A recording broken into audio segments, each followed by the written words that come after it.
I was standing alone near the coat room at my dad's 60th birthday party when my phone buzzed. I almost didn't look at it. I'd been invisible for 3 hours already. What was 5 more minutes? But I looked. And what I saw on that screen quietly ended the version of my life I had been living without even realizing it. Before we dive in, drop a comment and tell me where you're watching from. I genuinely love seeing where people tune in from all over the country. And if you're new here, hit subscribe so you don't miss stories like this one. My name is Joss Merritt. I'm 33, I live in Knoxville, Tennessee, and I work as a mid-level accountant at a property management firm. Nothing flashy. I drive a Honda Civic with 94,000 miles on it, I cook most of my meals at home, and I spend my weekends either hiking or reorganizing things that don't need reorganizing, which my therapist says is a control behavior, and she's probably right. I have an older brother named Reed, 38, works in commercial lending, married with 3 kids, the kind of guy who gets louder and funnier with every drink and somehow people love him more for it. I have a younger sister named Bree, 29, sharp, pretty, lives 20 minutes from our dad in Charlotte and somehow turned that proximity into a full-time personality. And then there's our dad, Walt Merritt. Turned 60 in September. Built a mid-sized real estate development company over 3 decades starting from nothing, and remains to this day the most quietly determined person I have ever known in my life. He doesn't raise his voice. He doesn't make speeches. He just decides things and then does them slowly and completely. I am his middle child. I am also, by every measurable family dynamic, the one nobody quite remembers to include. I'm not saying that for sympathy. I'm saying it because it's just true, and I've spent enough time in therapy learning to say true things plainly without dressing them up. My dad's 60th birthday party was a Saturday evening in September at a private room in a steakhouse called Harlan's in Uptown Charlotte. 60-something guest. Open bar. A slideshow Bree made that featured exactly 0 photos of me. Not out of spite, I think, just out of the particular thoughtlessness that had always characterized my family's relationship with my existence. I drove down from Knoxville that morning. I brought my dad a gift. I told myself this time would feel different. It didn't. But what happened at 8:47 p.m. changed everything anyway. I got to Harlan's at 6:20. The private room was already half full. Reed was at the bar with 2 of our uncles holding court the way he always did. Big gestures, punchline at the end, everyone leaning in. He saw me come in, pointed at me like a finger gun, said, "Joss, you made it," and turned back to his story before I'd fully crossed the room. That was Reed's version of a warm welcome, and I had learned a long time ago not to hold it against him. Bree was near the front with her boyfriend Cal and my stepmom Deb. She hugged me, a real hug actually, and then immediately pulled Deb into a side conversation about the centerpieces, and I was standing alone again before the hug had fully finished. I found my seat. Table 4 near the back wall. My place card was between a cousin I see once a year and an empty chair that ended up belonging to someone who arrived late and spent dinner on his phone. My dad walked in at 6:50 with Deb. The room lit up the way rooms do for people who've earned real respect. Not performed affection, but the genuine warmth of people who actually like the man in front of them. Walt Merritt shook hands and said names and remembered things about people. That was always his gift. I watched him from table 4. He made his way around the room slowly, methodically, the way he did everything. He reached Reed. They did the shoulder grab thing. He reached Bree and she held his arm for a long moment and said something in his ear that made him smile. He got about halfway to table 4 and then got pulled into a conversation with an old business partner. He stayed there through the salad course. I watched that happen and I ate my bread, and I did not flag anyone down or make my way over to him. Because that was the thing about being invisible in your family. After long enough, you start doing the work of it yourself. You stay in your seat. You wait to be found. And when you're not found, you tell yourself it's fine.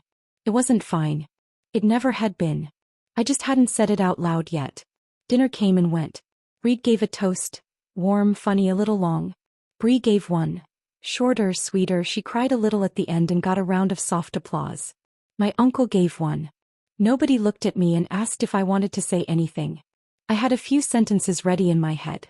Not a speech.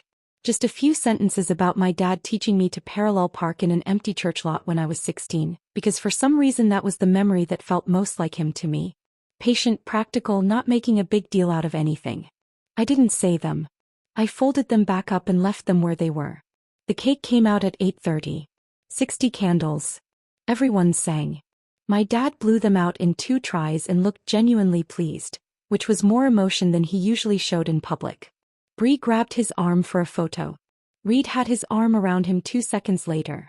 Someone handed me a plate of cake I hadn't asked for, which was actually the most direct acknowledgement I'd received all night. I took my plate and drifted toward the back of the room, near the coat room hallway, and that's where I was standing at 8:47 when my phone buzzed. The notification was from my bank. A trust disbursement alert. The number had 7 digits. I'm an accountant. I understand money. I understand what a trust is, how disbursements work, what the paperwork looks like. None of that knowledge helped me in that moment. I just stood in the coat room hallway of a Charlotte steakhouse staring at a number that didn't fit inside my actual life. I called the bank. I was on hold for 6 minutes. A woman named Petra came on the line and confirmed it, calmly and professionally. The Merritt Family Trust, established 1995, sole named beneficiary Joss and Merritt, disbursement triggered upon the grantor's 60th birthday. I said, the grantor. She said, Walter R. Merritt. I was 3 years old in 1995. I went back to my table and sat down and did not tell anyone. The party went on around me for another 40 minutes. Reed told another story. Bree fixed her lipstick. Deb coordinated with the restaurant staff. My dad circulated. At 9:30 people started leaving. I hugged my dad at the door. He held on a few seconds longer than usual and he said quietly, drive safe. And check your email before you go to sleep tonight. On the drive back to my hotel room, I'd gotten a room because I'm practical and the drive to Knoxville is 4 hours. I thought about the shape of my childhood. Walt Merritt had been a present father in the way that certain steady, quiet men are present. Reliably there, never expressive, emotionally consistent but hard to read. He came to school events. He fixed things when they broke. He remembered what you told him and brought it back up months later, which was his particular language of paying attention. But he had never found a way to counterbalance what happened in rooms with all of us in them. In those rooms, Reed took up space naturally, loudly, without meaning any harm by it. Bree positioned herself near the center without even trying. And I stood at the edges and waited, and my dad saw it but didn't interrupt it, and I had spent a long time figuring out whether I forgave him for that. Sitting in the hotel parking lot, I thought, maybe the trust was the answer he found when he couldn't find words. My dad's email was 3 paragraphs. Walt Merritt did not write long emails. The first paragraph said he'd been building the trust since 1995 because he'd wanted to make sure whatever happened with the business or the family, that I would be okay. He said he had named only me because the trust was never meant to be an equal division of assets. The business and the property would handle Reed and Bree through the estate, but because it was specifically and intentionally for me. The second paragraph was the one I read 4 times. I want to be straight with you. I have watched how things go at family gatherings for a long time. I have watched you come in and find your own seat and leave without anyone noticing you'd gone. I saw it when you were a kid and I did a poor job of fixing it and I'm sorry for that. I'm not trying to rewrite things by sending you this email. I just want you to know that I always noticed. I noticed every time. The third paragraph said the will would go to the attorney on Monday, that the estate was largely settled, and that the leather journal I'd given him was already on his nightstand. Then, at the very end, a line that didn't fit the tone of the rest. More like something that slipped out.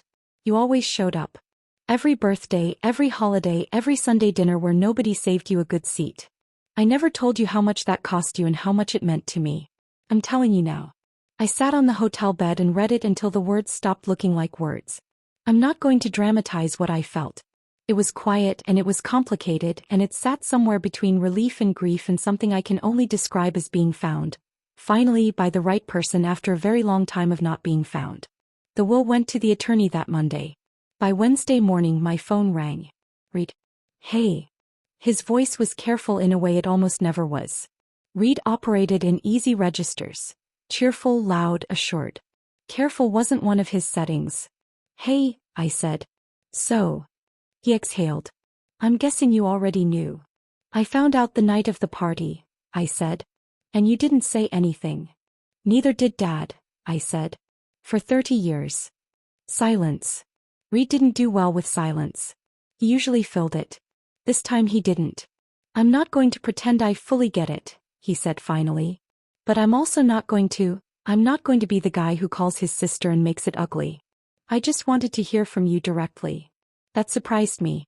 I'd expected the business version of Reed, the negotiator, the pressure. I appreciate that, I said, and I meant it. Can I ask you something? He said. Sure. Did you feel it? Growing up. Being left out. I thought about how to answer that honestly without making it an indictment of a man who clearly loved his brother. Yeah, I said. I did. I don't think you ever did it on purpose. He was quiet again. Then, that's almost worse. I know, I said. I've thought about that too. We talked for 20 more minutes. It wasn't a repair. It wasn't a fight. It was two adults trying to be honest across a distance that had been there so long neither of us had thought to measure it. Bree didn't call first. She texted, "Can I come up this weekend? I need to talk to you in person." She drove to Knoxville on a Saturday, which was not a small thing. It was a 3-hour drive, and in the history of our family, Bree had never once driven to see me. I had always been the one traveling south.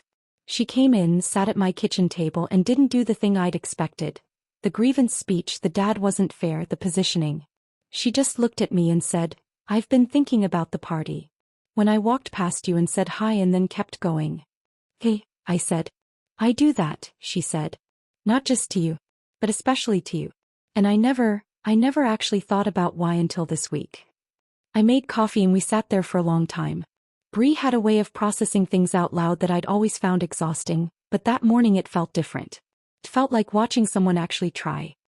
"He left me a note," she said at one point. "Not about money. A separate letter through the attorney for her and Reed. She didn't tell me what it said. But she said, he was gentler with me about it than he had any reason to be." That was Walt Merritt. Even in accountability gentle. Even in honesty measured.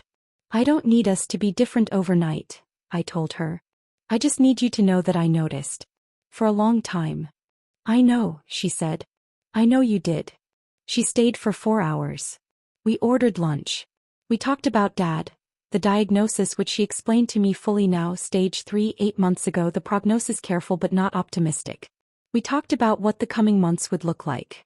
When she left, she hugged me at the door and held on the same way my dad had. I think she was learning it from him. Even now, even at the end, he was still teaching us things. I started going to Charlotte every other weekend in October. Walt was doing okay. He had good weeks and hard weeks, the way those illnesses go. Deb was holding everything together with a steadiness I gained a new respect for. She was practical and unsentimental in the best possible way, and she kept the house running and my dad comfortable without making either of those things look like a performance. She apologized to me on my second visit. We were in the kitchen and she just said it plainly. "I followed your dad's lead in how I treated you in group settings, and his lead wasn't always the right one. I'm sorry for that." I said, "Thank you for saying so." That was the whole conversation. We didn't hug. We didn't cry. We both went back to making sandwiches. But it was real and it was enough. My dad and I found a rhythm. Saturday afternoons in the sunroom. He was cold all the time by then, so the sunroom stayed warm. He'd have coffee, I'd have tea, and we'd talk. Just talk. About the business, about my work, about things that had happened years ago that we'd never debriefed.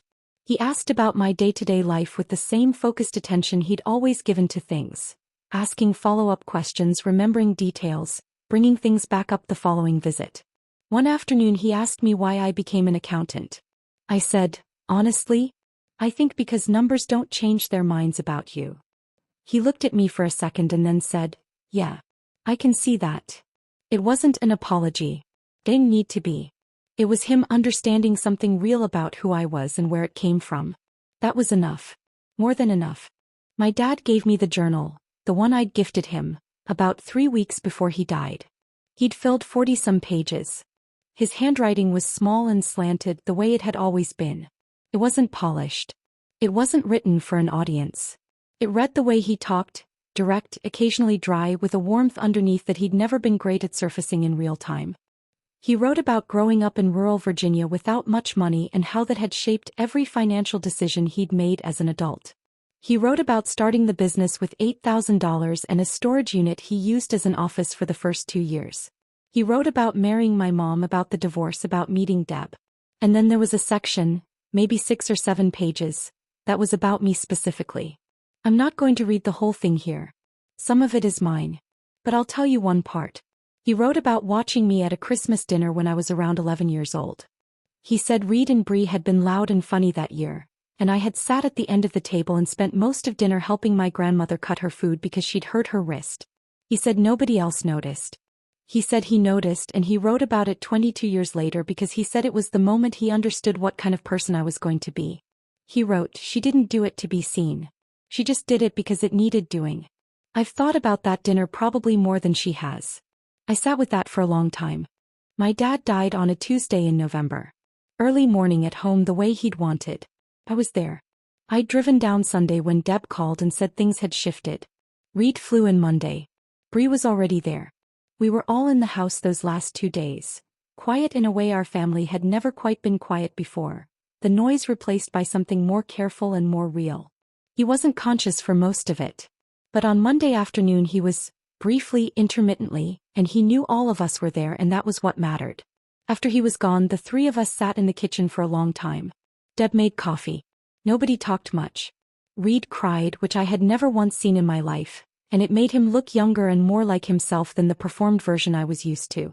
Bree held my hand under the table for a while without saying anything about it. The estate settled over the following months. No contest.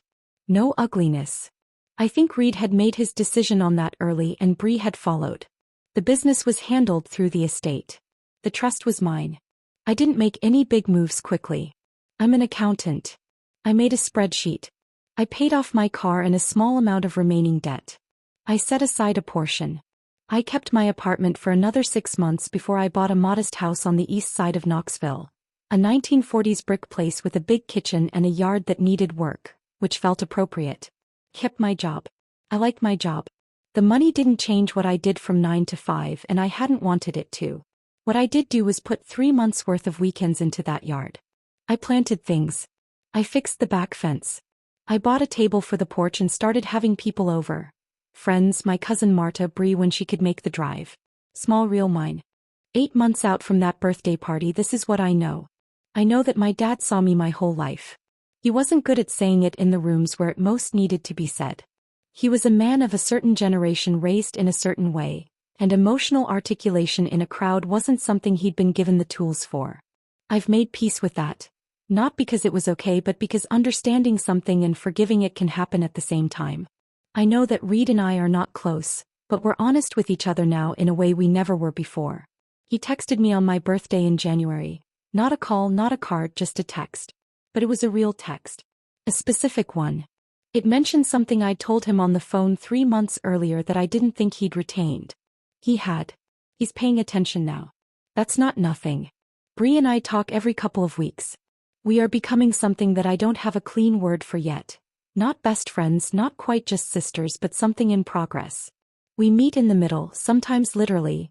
There's a town about halfway between Knoxville and Charlotte where we've had lunch twice now at the same diner.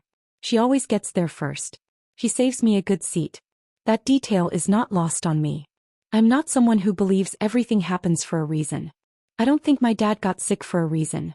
I don't think 30 years of family dinners where I felt like a guest in my own story had some grand purpose.